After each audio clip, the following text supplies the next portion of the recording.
Le chef de la diplomatie française, Jean-Yves Le Drian, a averti que la crise en Catalogne peut mener à une dislocation dangereuse.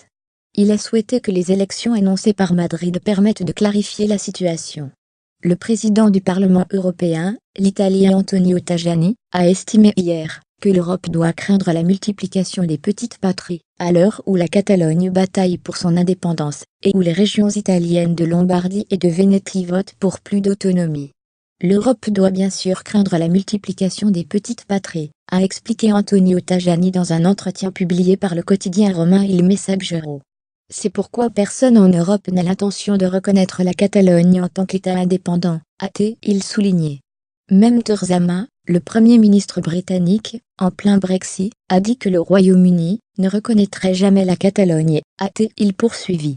Selon M. Tajani, l'Espagne est par son histoire un État unitaire, avec de nombreuses autonomies, avec des populations diverses, qui parlent aussi des langues différentes, mais qui sont un État unitaire.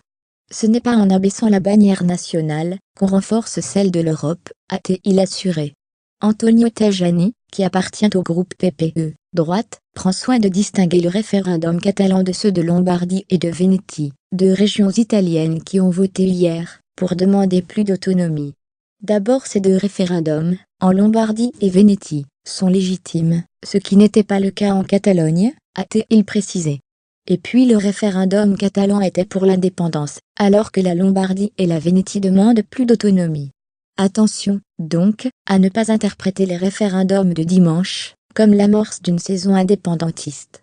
Fermez les guillemets en Espagne, il ne s'agit pas d'autonomie, mais d'une proclamation d'indépendance au mépris de l'état de droit, et contre la constitution espagnole, qui est le fruit d'un référendum illégal promu en violant les règles de l'autonomie catalane, a conclu Antonio Tajani.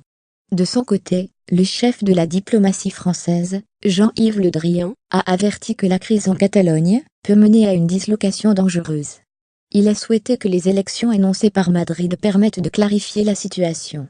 M. Rajoy a annoncé des élections au plus vite en Catalogne. Je souhaite qu'elles permettent de clarifier la situation et de retrouver le chemin d'un dialogue constructif, a déclaré M. Le Drian dans un entretien au journal du dimanche. Ce qui m'importe dans cette affaire, c'est qu'il y a un état de droit à respecter, et qu'il soit partout la référence centrale de la construction européenne.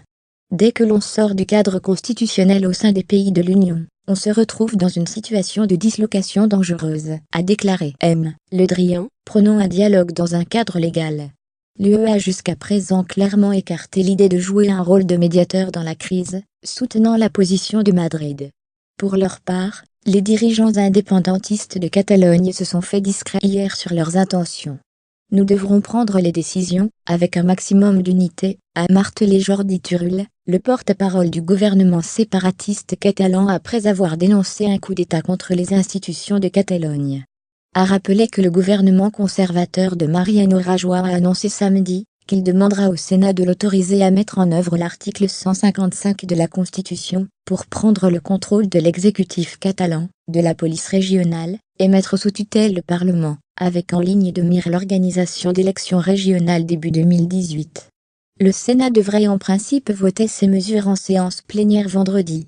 La décision de Mariano Rajoy intervient au moment où les indépendantistes menacent de déclarer unilatéralement l'indépendance de cette région, où vivent 16% des Espagnols.